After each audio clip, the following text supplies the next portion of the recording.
I used to beat myself up over feeling guilty about food, but thankfully, I reached a point in my life where food is my best friend and not the enemy. I no longer track calories, I don't track my macros, I don't punish myself for eating something delicious. What I do instead is focus on what feels good, what keeps my body feeling light, my mind running on amazing abundant energy and low inflammation. All of these things make me feel healthy and happy, and this is truly the long-lasting way to maintain my weight or to lose weight and be in peak performance mode without being obsessed or triggered. So today I'm going to tell you guys how I eat to have a healthy glow up, why I eat the way that I do, and to give you real life examples of the meals that I eat, breakfast, lunch, dinner, as well as snacks. If you're new, my name is May, and my glow up changed my life for the better, physically, mentally, and spiritually. I make videos sharing my journey and the things that I learned, the mistakes that I've made. Something just clicked in my mind one day and I had a permanent mindset shift about the way that I was eating that ultimately helped me lose 40 pounds, and I maintained it.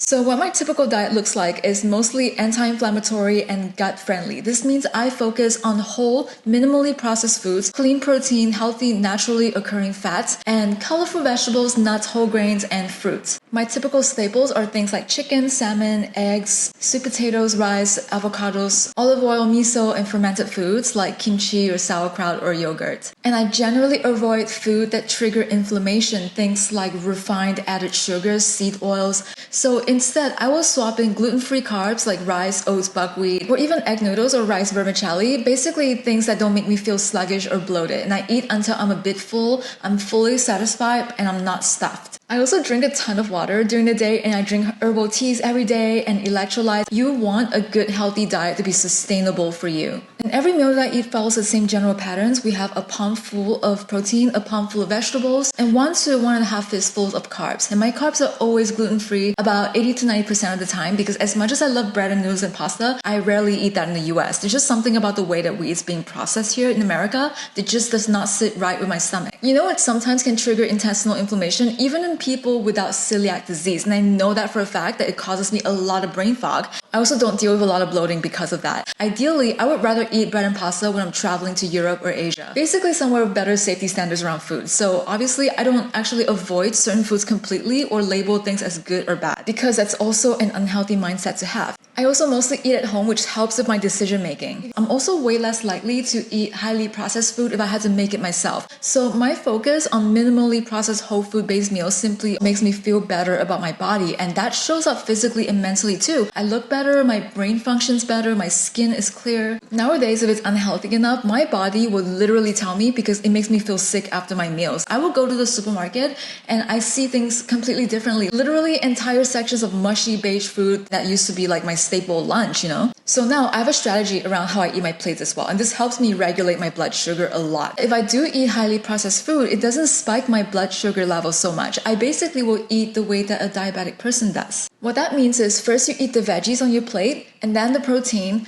and then lastly the carbs or sugar or processed food. That way you're coating your stomach with the lower glycemic foods, and your blood sugar spike is way more gradual, which also keeps your energy levels very level instead of getting a sugar rush. That's also the same reason why you have your dessert after 2 courses. So I used to live near an amazing health-conscious supermarket back in New York City, as well as just being surrounded by farmers markets. I was also only 2 blocks away from both Trader Joe's and Whole Foods, so it was very easy for me to get access to healthy food. But after moving to Miami, it's been a bit trickier. I don't really like the idea of driving anywhere here because it's literally like Grand Theft Auto in real life, so I had to adapt. I started shopping for healthy groceries mostly online. And since I have ADHD, a proper structure actually keeps me sane. Having a grocery subscription platform makes all the difference. I use Thrive Market, which is the sponsor of today's video, and I really do love them. Thrive Market has become my go-to for healthy groceries that also help save me money. It's a membership-based online market that curates the best organic, non-GMO, and sustainably sourced products, and they sell them cheaper than most stores. So let's take a look at my haul. The first thing that I got is Fly by Jing Sichuan chili cribs, and if you know, you know. I can't find this anywhere in Miami, so I buy it online. It's so good, it's super addictive, and I love eating this with bok choy and string beans and rice. I also grabbed some organic miso paste, some superfruit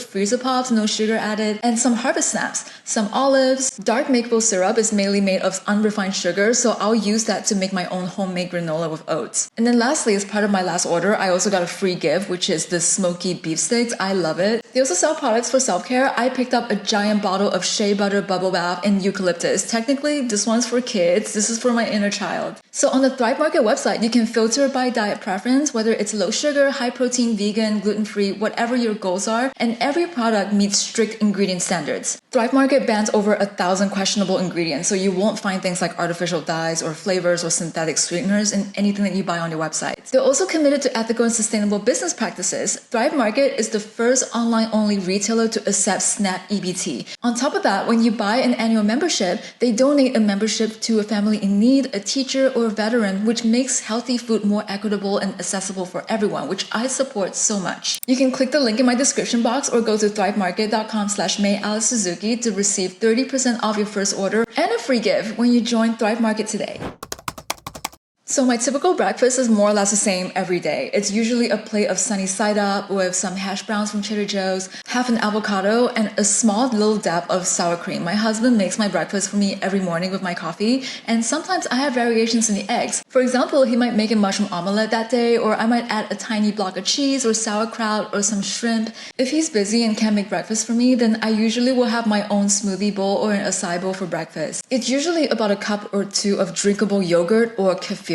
And what I do is combine it with a bunch of ingredients that I want to put in my body. For example, I have beetroot powder and pomegranate powder, flax seeds, chia seeds, some dehydrated fruits like strawberries, and nuts like walnuts and almonds, as well as some frozen berries. I love having just a bit of blueberries and raspberries in my smoothie bowls. And if I have some fresh fruit in the fridge, I will put that in also. So every smoothie bowl more or less looks different, but the formula is pretty much the same. I just put in a bunch of ingredients, and I love the diversity in all of these ingredients because it creates all kinds of textures in my mouth, and literally this is so delicious. It's one of my favorite go-to meals ever. I love it so much. It's extremely gut friendly and low inflammation. And then recently we went out to brunch at a Ukrainian cafe restaurant, and we shared a giant bowl of borscht as well as sirniki, which are cheese pancakes, and they served it with a passion fruit and berry sauce, which was really delicious. I also love the presentation of the borscht. It was really interesting because it came in this little bridge thingy. They made it with some crackers. I don't even know what you call it, but it had a drop of olive oil and an onion paddle, and they have it in this cute arrangement. It was just really nice. So we shared half of each meal, and I just loved the idea of drinking borscht in the morning. It was so comforting. I also got a grapefruit mocktail, and it was really delicious. So the pancake did contain some flour, but I only really eat out like this about a couple of times a month, so it was fine for me because the sirniki pancakes are so good. So that would be the typical kind of breakfast that I have, usually very much protein forward, focus on healthy fats, and a little bit of crispy carbs here and there with the hash browns.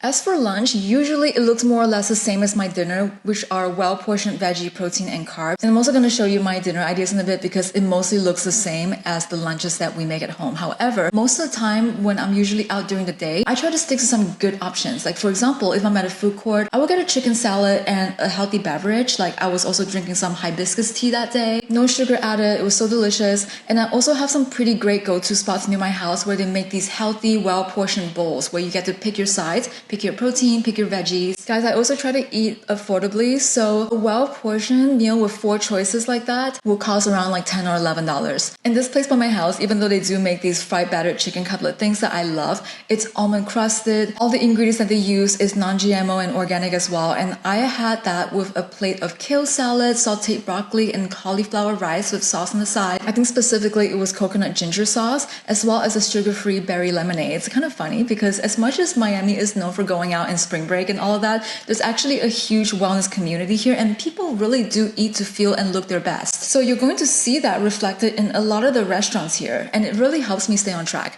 Another thing that Miami is known for is insanely beautiful dining options. Like I said, I don't really eat out too much. Like my homemade meals look kind of more or less the same, but when I do, sometimes I want it to be nice. And I also don't eat out for dinner too often because lunch is usually cheaper, and I don't feel like spending $100 just to ball out for no reason. So we went to this restaurant called Sexy Fish in Brickell, which I dare say is like one of the most beautiful restaurants in the city. So it's usually very expensive to eat here, but we went during Miami Spice, which is sort of like Restaurant Week in New York or other cities. I think they have that as well, where a bunch of participating restaurants will have a special menu that's a bit cheaper and more budget friendly. So we went on a Tuesday where we had a 3-course meal, which was literally like $35 a person. My husband had some tempura. I had a fish carpaccio thing with jalapeno. They gave us a free wellness shot on the house as well. And it's so funny because it's kind of common for some reason. I'm always being handed little mini wellness elixirs. Anyways, I got a pomegranate mocktail here as well. For our main course, my husband had some salmon teriyaki and I got some steak with a little tiny side of microgreens and chimichurri sauce on top. We shared our food with each other as we typically do. And then for dessert, we shared a bit of coconut ice cream with some fried donuts with a little bit of sauce on top. I forgot what kind of sauce it was, but it was really good. It was like caramel or something. And these are probably the few instances where you'll see me having proper desserts in the past month, which honestly is really great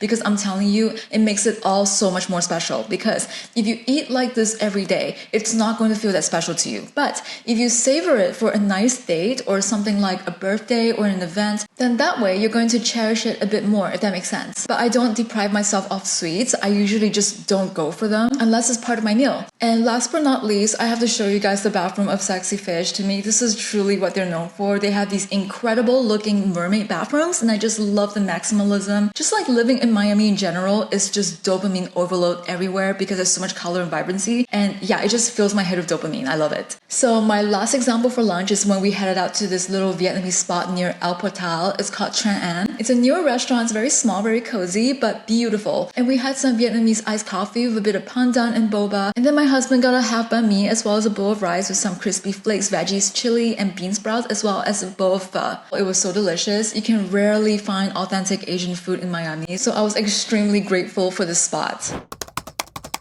So my husband's out here cooking most of our dinners. On this day, we had a rice bowl with some broccoli, some string beans, onions, and chicken, as well as some curry chickpeas on rice. And this was extremely delicious between all the different kinds of textures, the colors, the flavors. It's one of my favorite kinds of dinners that he makes. And I am huge on using a ton of healthy ingredients with a ton of texture and different kind of flavors because it keeps things interesting. And then there was another day where I had some shrimp with a lot of caramelized onions, some sauce, some eggplants, bok choy, and white rice. And then the third dinner that I had was some chicken with a bit of red and green peppers, mushroom, and some baked potatoes with sour cream, as well as a bit of sweet potato. Then occasionally, I make my signature salads for myself and for my husband as well, where I basically mix a bunch of greens like raw broccoli, salad greens, some carrots, tomatoes, beets, as well as a bit of chicken salad or whatever other protein that I can get my hands on. And like, I don't mean to brag, guys, but I make some of the best salads, period. I think my secret is because I add 10 to 15 ingredients like I do with my smoothie bowls, like I do with my other meals.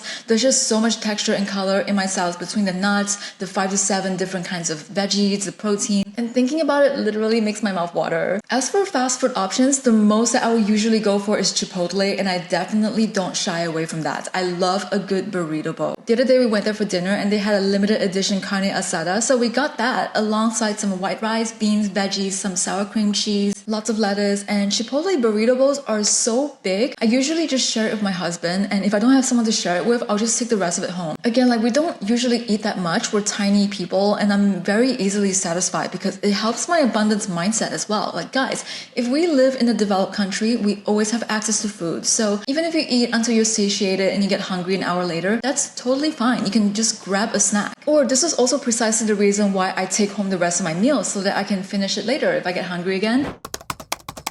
And then as for my snacks, I usually love to snack on fruit that is in season, but I also love dried fruit like prunes, as well as veggie-coated snacks, I call them. Like if I'm craving something crispy, I love to just snack on some crispy seaweed, for example, or harvest snaps, dehydrated strawberries, nuts, and the little beef sticks like the one I got from Thrive Market. That's usually more or less my snack routine. I also love some freezer pops while I work. It keeps me cool and productive. This was also the no sugar added superfruit pops from earlier. So usually in terms of importance, breakfast to me is very important, and then I either place more importance on the lunch or the dinner, never both. Simply because my stomach just can't handle that much volume of food. And it's funny because I used to not eat breakfast, but my lifestyle has changed quite a bit. Even though I mostly eat 3 meals a day, I do not believe that everybody should eat 3 meals a day or that it's a must. It really depends on what your body's used to, your lifestyle habits, and what works best for you. Because if I have a big lunch, for example, I will have like a tiny dinner and vice versa. Like if I have a tiny lunch, I'm gonna have a bigger dinner. Technically for me, 2 big meals a day also works, or 4 to 5 smaller meals.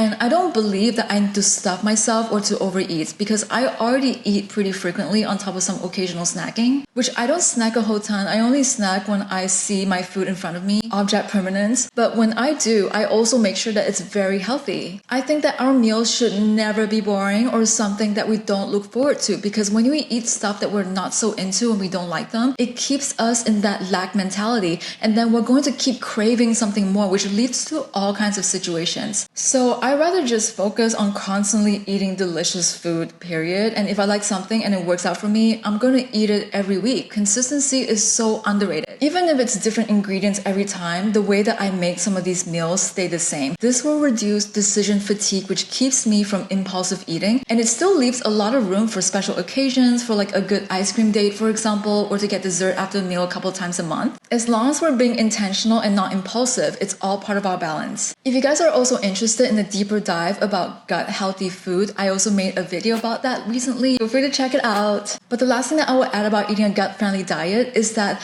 I always make sure to get both prebiotics as well as probiotics, and I eat that once a day at least. So guys, I hope this was helpful to you. And by the way, I also opened applications for my next group trip to Greece next summer. If you want to join in, you can sign up at the link in video description. Thank you all so much for watching. I'm so grateful to all of you. Let me know in the comments what your food go-tos are and how you like to eat usually, and I will see you in the next video.